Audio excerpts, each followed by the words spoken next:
Yesu. Sanjola, Sanjola Yesu, kuna kulusu, kuna yakufili, batuma benyasu. Bien-aimés dans le Seigneur, laisse que ce net moment que le Saint-Esprit soit avec nous au nom de Jésus-Christ de Nazareth. Amen. Je voulais partager un verset oyo ko changer vie na yo, un verset oyo et ko remonter foi ya mutu moko azolanda c'est peut-être le verset que tu connais mieux que moi. Mais na lingi na ngonga oyo na sous l'onction du Saint-Esprit tout ça na yo elongo une déclaration prophétique oyo ko yebana ko mema un résultat oyo ko yebana ko mema une réponse favorable na mutu moko azolanda ngai. Makomi na nzambe ezobisa ngai na livre Hébreux chapitre 11 le verset 6, c'est peut-être le verset que tu as médité plus que moi, mais j'ai plus na lingi to solo la mukie na lingi to partager mukie na le parti na ngobe au Bible ezolo balangai. Il faut que celui qui s'approche à Dieu croit que Dieu existe et que plus loin pour la Kolobanabiso, il est le rémunérateur de tout ce qui les cherche. Bien aimé, quand on parle de rémunérateur, cela vient du verbe rémunérer. Verbe rémunérer, dans sens moko propre, dans sens normal, qui veut dire simplement payer. D'ailleurs, qu'on comprendre le moko, bien aimé, mouton azo sala même na mokili. Ce qui a sali pendant une semaine, a sali pendant un mois, à s'attendre un jour, na surtout na souka fin du mois, ba foutaye parce que a sali. Oh, mais les gens bisa mouton moko azo la nangai. Ce qui les humains, ils sont reconnaissants que mouton a sali bolam. Mouton a sali linga na compagnie na nga, sali linga na chantier na nga na foutaye. Bongo nzambe oyo sambela. Et puis je dis à quelqu'un, le Dieu que tu pries, c'est un agent payeur sérieux. Et c'est un agent payeur fidèle. C'est un agent payeur qui est juste, bien aimé dans le Seigneur. Peut-être na lembi, je suis fatigué. Na banda o shambela. Na zo lukelongi na nzam. Na semé. Na loni. Na sali hospitalité. Mais jusqu'à présent, comme si je ne vois rien. Bien aimé. Tika na ebisayo. Nzambo to shambelaka. Azana livre moko ya bosa na kabolamu ya mutute. Ezaka livre ya souvenir. Bien aimé mtozo landanga na tango oyo. Yo muto sala kabolamu sala bolamu. Yo muto sala kaba bien fait exerce toujours l'hospitalité. Et kolembate ko sala bolamu ozo sala. Nzambo sambelaka aza un agent payeur sérieux. Nzambo sala asambelaka c'est quelqu'un qui sait très bien rémunérer.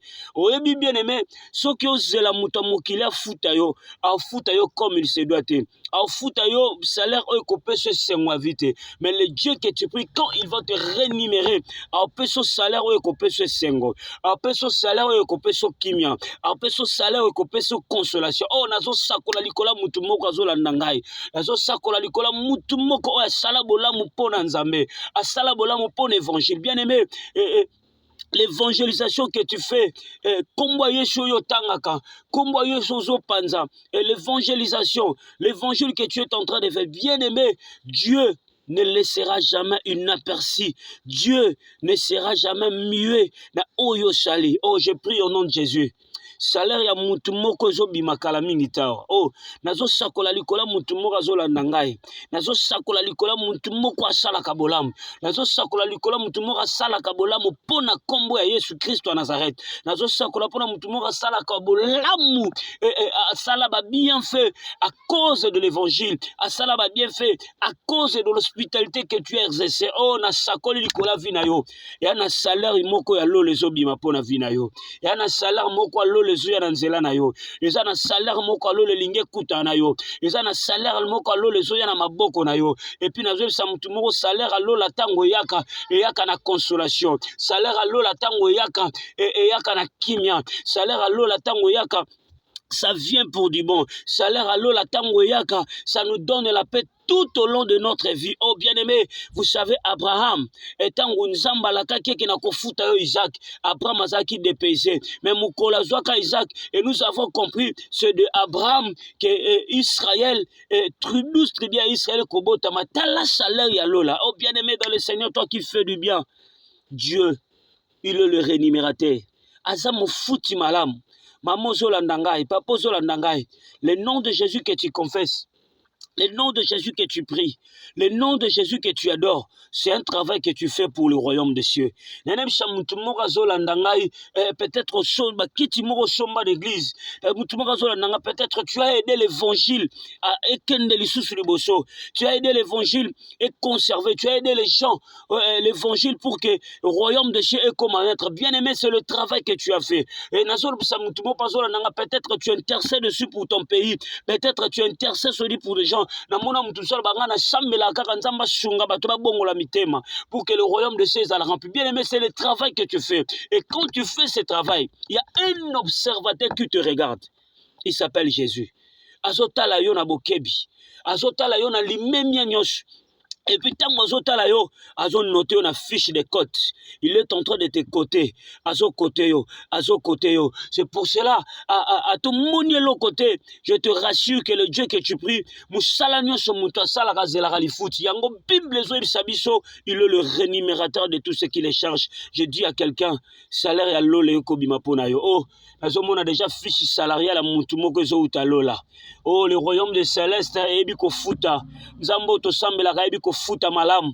Nzambo to sambela, c'est un agent payeur sérieux, c'est un agent payeur fidèle. Laisse que cet agent payeur qui s'est très bien rémunéré, a futa yo maman, a futa yo papa, a futa yo lenge. Bolamu muta salaka, bolamu muta lonaka, abuka ka bolam. C'est pour cela zolo bana ma commune mukanda na Joël, je remplacerai les années qu'on dévorait les sauterelles. Peut-être à 2020 tu n'as pas eu, peut-être dans le mois de janvier on quitté, peut-être dans le mois de décembre un mois en mars on soit quitté plus tôt, peut-être dans le mois de novembre on va quitter, mais même si on bien aimé il y a 2 mois.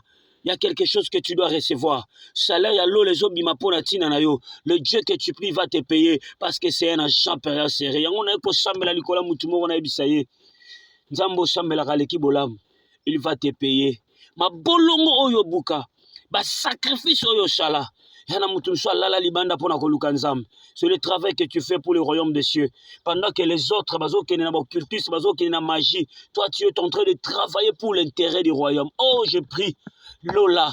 Et futayo. Oh, j'ai pris. Lolebi ko futa bato. Lolebi ko bimisa salaire. Nazo sakola nazo sans fonctionnaire ya lola moko nzamba zo yokaye. Nazo sakola nazo sans mutu moko salaire ya lola zo ningana pona tina na yo. Nazo sans mutu moko paye ya lola saison kita na maboko na yo. Laisse que le Dieu que tu pries il te paye. Il te rémunère. Oh, na chambeli. Que Dieu te paye. Quand quelqu'un reçoit le salaire, au kamutako mara même na kimia, mutumsu pas joie salaire. Salaire à jina mokile kokyo sa elo to mono futika ba fiche de paye bo o futika ba minerva là bas na futinda bo senti mbongo sili mais lola soke futio Dieu donne à l'abondance parce qu'il a dit vous mangerez et vous serez rassasiés. Cela veut dire nzambe soka pesho fa pesho kotondo tikali pe na mususu o nzambe soka pesho fa sala oliziba o koma source ya bénédiction pour na batu mususu yango tika bola moyo sala nzamba bosana yote nzamba kanisa yo pour que tu vives la main de Dieu au nom de Jésus-Christ de Nazareth. Amen. Que Dieu vous bénisse. C'est votre homme, le serviteur Enoch Babinga, les chasseurs. Bien-aimés, je parle sur la rémunération parce que je sais, nzambe o to sambelaka, azanzambo ayebaka kufuta, pe azanzambo ayebaka kusala. Et je lance aussi un appel à toutes les personnes de bon cœur. Bien-aimés, tu connais Sabiso, la mounio so mutasalaka, ata le lo moni ango tozo monango lokola comme si tu n'as travaillé avec rien. D'ailleurs, il est omnipotent, il est omniprésent. Le Dieu a la capacité de voir partout. Azomo n'a pas au côté. Et il sait comment il veut nous rémunérer. Je lance appel toujours la Nangaï sur notre ONG, le cœur affligé. Bien-aimé dans le Seigneur, nous sommes là. Toujours c'est la paix. Quelque chose venant de ta part pour soutenir Bananabiso, Babengi, orphelin, délaissé, Bano Bapara, Babouaka. Le Seigneur nous a donné cette charge. Yakoeba na kozua bango na mokumba na koeba koboko la bango. Et bien aimé, eza bolam ozo sala.